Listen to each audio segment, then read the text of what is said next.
This is Brad Clayton with the May 2022 PuzzleDuck Golf Thought of the Month.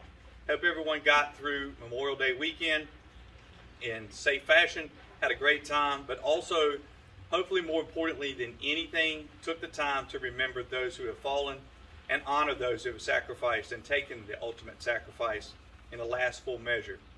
And also, I think you should keep in mind those who have served and are still serving.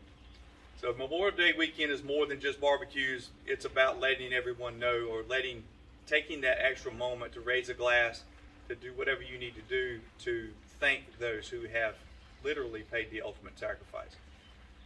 On to the golf. We're going to do a quick thing about managing, or not necessarily managing, but starting to track your game. I did a video on this back in, I think it was 2015, in the early part of the year. I was actually at Antietam on that weekend when I did that video. But most people tend to track, or some people tend, those who do track their game, track fairways hit, greens hit, putts taken, up and downs, that kind of thing. The things I think that people leave out the most, though, and they should be more aware of, though, is on three situations. First of all, how focused were you when you hit your golf shot? Second of all, how committed were you to the choice that you made? And third of all, did you make the correct choice? Is it just a bad decision making? Were you not committed to it? Whatever it was. Or were you focused when you had to hit the golf shot?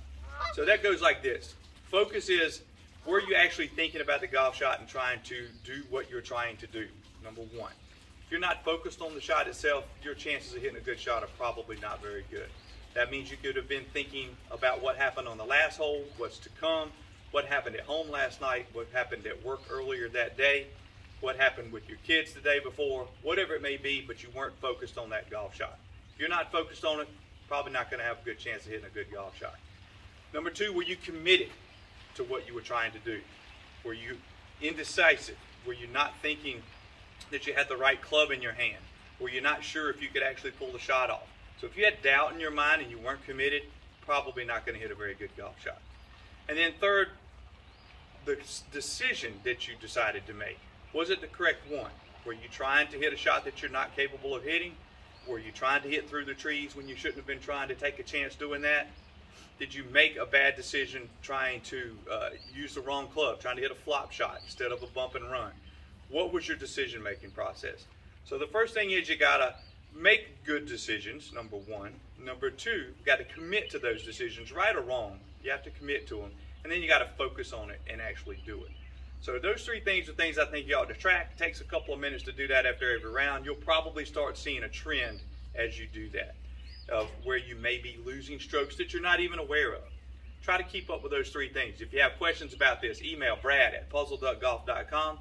Keep in mind that the website is available, puzzleduckgolf.com, and if you have any suggestions for Thoughts of the Month, or if you'd like to support this, feel free to shoot me an email and say, hey, I'd like to see one done on this area of the game, and I'm happy to take care of that. Hope all is good. We'll look forward to seeing you in the June PuzzleDuck Golf Thought of the Month.